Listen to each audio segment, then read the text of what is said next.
it's Lippy, and today's video is going to be like a slightly different than what we usually do. Basically, I might have COVID still.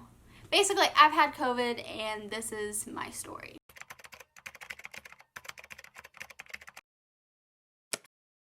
Okay, so in this video, I want to tell you guys like where I think I got it, what my symptoms were when I got tested, my testing experience, you know, how I tried to quarantine, did someone take care of me, like all the questions, and basically how I feel now. I really want to put a huge disclaimer out there and say I am not a medical professional. Like, this is truly just my story, my journey. Corona, COVID, this pandemic has affected everyone so differently, and I just wanted to maybe like put out how I was feeling throughout the whole thing and how I essentially got to feeling better. Okay, so how did I get it?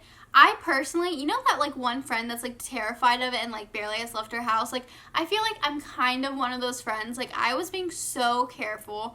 I didn't really want to take any chances. I was barely going out, and I just feel like at one point I was like, I need to get an apartment. If you guys don't know, I'm about to leave this apartment. I needed to go apartment shopping, and apartment shopping is really fun. You know, they started letting you go into the office, so I decided I would go and see the places for myself because I'm very, very picky. I think I got COVID from apartment shopping. A lot of places required you, like, I think every place you had to wear a mask, you hand sanitize. Like, we did all the precautions, but I still feel like that's where I got it because I literally don't know anyone else that had it that I did hang out with. And when I say hang out, like very limited amount of people's, like outside, far away from each other. I am personally a rule follower. I try to follow the rules when it came to not getting sick. I also have a lot of anxiety, and one of the anxieties being sick, and like in a way like being alone while being sick, and that's literally what COVID is. So I was trying to avoid this, and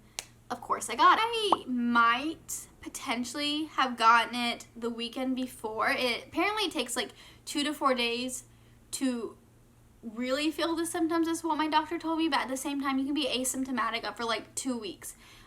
So it's really, really hard to know if you have it, which is why you have to be so careful of who you're being exposed to. But I remember it was one day, it was like Wednesday. It was Wednesday, June 24th. And I started sneezing. And I just, you know, I typically sneeze like once a day. And I just started sneezing a lot. And I didn't know this was a symptom. And I just had a runny nose. I thought I had allergies, honestly.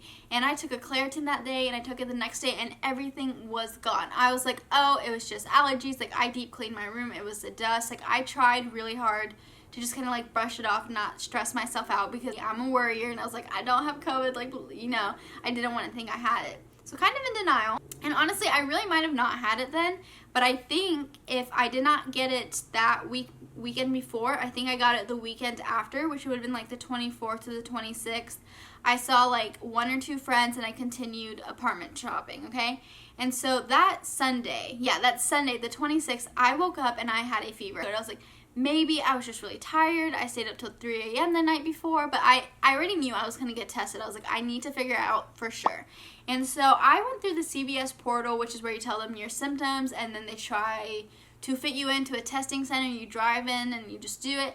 It took like 2 or 3 days to even find an open slot to like be able to do it. So originally I think I had my test scheduled for like Tuesday at 5 p.m. and this was like Sunday morning. I was looking, and I found out that on Monday, opening Monday, was this place where I could just do a walk-up, and I was like, okay, I'm gonna go there. And so I wanted to be one of the first ones there, so I left my apartment maybe like 20 minutes before it opened. It wasn't too far away.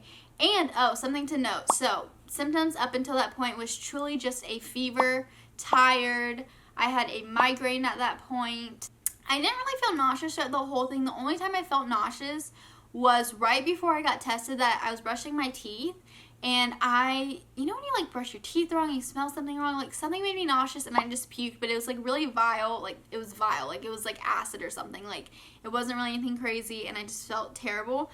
Keep in mind, I live in an apartment. Basically, I honestly sometimes feel like I just live alone. Like, I have a roommate, but we are in such different schedules with work that we don't get to hang out or see each other that much. And so I live away from home, but my brother lives down the street, like 10 minutes. And so they were always on the phone with me. They knew I was freaking out, and I drove myself. I had a fever, so I drove myself, didn't know where I was going, and I parked, got in this long line, And I waited about an hour. When I got in line, someone with a clipboard did come up to me and was like, what's your information? How do you feel? They were so nice. And people kind of stood 6 feet apart. Like, people were far from each other, but I wouldn't say it was 6 feet if I'm being real. But I think people would tell I felt terrible. So, like, the people in front of me and, like, behind me was like, ugh. And so, like, they kind of stayed away from me, which was good. And so they basically had this chair that they would sanitize between patients. And so you sat down in the chair. You had a nurse that had, like, a little face mask on. And she had 2 Q-tips, and she put one up in each nostril, like, did the whole thing. And honestly, I felt so sick that the test at that point wasn't bad. I was just like, what do I do? Like, I wasn't crying, but I was so pitiful looking. I just looked so sad, and, like, I had, like, basically, like, tears, like, in my eyes, but I wasn't crying. Like, the nurse just knew I felt terrible. And what I should mention is I really wanted to figure out what to do before I got tested. I have really good insurance when it comes to handling COVID. Like, they are on top of it, and so there's different options for me. Hi, okay, sorry, I got distracted. So the day before my test, it was Sunday, everything was kind of closed, and my insurance has a phone number that you can call for a nurse. And so I was like, again, so pitiful, so sad. I called this nurse, and she was kind of mean. She was like, I think you have it. And I feel like I don't know, I didn't think she was very nice, but her advice was basically, you can't really do much except take medicine. I'm like, okay. And I didn't find her super helpful, but she was like, take Tylenol, and I was like, okay. And so I took my whole thing of, like, keeping the fever down this whole time was taking 2 extra strength Tylenols every 6 hours until my fever broke, and that took like 2.5 days, 3 days for my fever to completely break and go away. And so then I got tested the next day. And so that afternoon, I called the doctor and I explained everything to her. And she was like, honestly, I think it's not COVID, and I think it was from, like, the Sahara Desert storm. Like, it was, like, coming into my town. And she was like, I think you're having, like, a whole allergic, maybe a respiratory infection. I'm just like, okay. And honestly, that kind of made me feel better because I knew I was waiting for COVID results. She knew I already got tested. And so it's just more of a, do I have it or do I not have it? And I think it put my mind at ease thinking maybe I didn't have it. Honestly, when people hear COVID, at least for me, like, I felt very panicky. It's very scary. I felt guilty. Like, did I do the wrong thing? Did I get anyone else sick? It's like, it's not a fun situation at all. And so for me, like, to think that maybe it was something else, I definitely think put my mind at ease for the next couple of days. From that testing day and on, was like some more symptoms that I felt. I remember one day I felt a sore throat. This was probably Thursday. Felt a sore throat. Friday it was gone, and then Saturday it was like much worse. And then I had a slight cough, but that didn't come until the very end. And then more of being winded came at the very end too. And I was just obviously like just tired throughout the whole entire thing. So my symptoms just kind of like it was pretty terrible at the beginning, and then it just kind of got a little bit better. I had cough drops. I was drinking hot tea. For me, clearing my sinuses was the most important thing because I know COVID can really affect your breathing, and I just wanted to make sure this did not turn into pneumonia. And so I got, this is the Indian in me coming out. So the Indian in me, my mother told me to do this. Basically, you boil a pot of water, and I put a towel over my head like this, and I would just like breathe in that steam so I could kind of like open everything up. And I did that, and I feel like that kind of helped. I took that whole week off of work, and I work from home. I'm very lucky and very fortunate, and so my bosses were just kind of checking up on me, but they're basically like, yeah, take some rest, like feel better.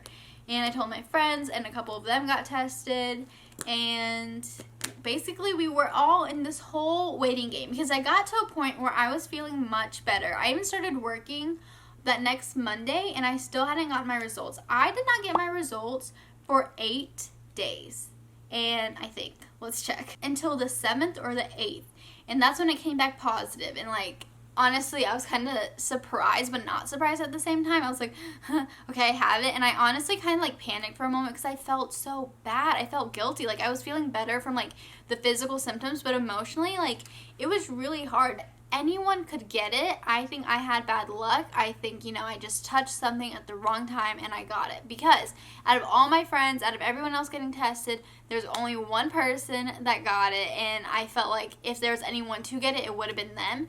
And so they ended up getting it, but they didn't feel any symptoms for like days after me even. So please remember, like, you have to be careful. You can be asymptomatic. You might not know if you have it. Like, you gotta stay responsible and kind of just understand where you're going can put you at risk. So essentially, I had it for 1 week.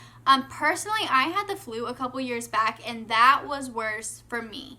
Personally. Now, the person that I think, well, we're pretty sure got COVID from me, their symptoms were fevers for much longer, a much longer cough. Their symptoms was like double my length, okay? So everyone reacts to this so differently. The doctors don't have a one cure-all solution yet, especially the ones I talked to. They were just like, you're doing great, you're getting through it, you're doing all the right things. But Tylenol is what really helped me. Cough drops when my throat hurt, tea, just, the normal things you do if you're sick. I will say, if you cannot breathe, it can turn into pneumonia. Please go to the hospital. You can go in, you can call in, everyone told me if you cannot breathe, you gotta go in. But I was okay with the breathing for the most part, so that was good for me. I personally don't know if you should or should not get tested again. Of course, ideally, everyone should get tested again to make sure that they are negative, but I do understand that there's limited amount of tests, and when someone feels good and fine, and then there's someone else that feels absolutely terrible, and that absolutely terrible person can't get their results because someone good and fine is getting tested. It's very hard to know, I guess, what the right thing to do is. I personally followed all of CDC guidelines, doubled it, which was basically from the first day that you are symptomatic or you feel like you have symptoms, 14 days after that you need to quarantine. And it was 72 hours you shouldn't be going out into public after your fever. And all your conditions, your little symptoms should be getting better. I tried to do everything I could do. I personally did not leave the house forever. My friends dropped off groceries. I did a lot of DoorDash, Postmates, anything I could do. My brother, I just was not leaving. I got retested the 16th. So basically, I thought if I did this a different way, I would get my results quicker. So I called an urgent care where you could do a virtual test. The nurse talks to you and says yes or no if you can get tested. And so I had to make this appointment days in advance. So I finally had an appointment by Thursday. The nurse approved me. She approved me, one, because I had it, but also I'm about to go home and live with my family, and my grandparents live there, so I cannot get them sick. And so she approved me basically because of them. And she did mention how it could be in my system up to 3 months, but I'm not contagious, and she thinks I'm basically past that point. But for me, I needed to know. And so they said yes. I got tested that Thursday, or I think that Friday. That Friday I got tested, and it was late in the afternoon. So for my second test, I actually took footage of this one. This one was different. So I actually drove up to the center. There wasn't a line or anything. I had an appointment time that I had to go to. The lady even called me and was like, hey, do you want to come in sooner? So I drove over there. They verified me, and then I had the nurse come up to me, and she had 2 very long Q-tips, and she did both the nostrils. She did the, that thing. It felt very, very... No, actually, she had 1 Q-tip. I lied. 1 Q-tip. She did both nostrils. This one felt a lot more uncomfortable, and it might have been because, 1, I didn't feel sick, or 2, the stick was longer and it felt uncomfortable. So I did take that footage. You can see I took it like a baby, basically. Check the results. Okay. I'm just going to tip your head back a little. Okay.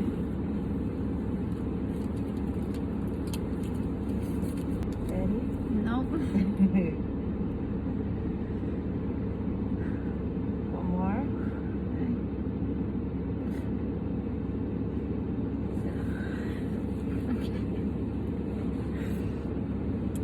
Is this one is 3 to 4 days? Are you guys backed up? Do you know?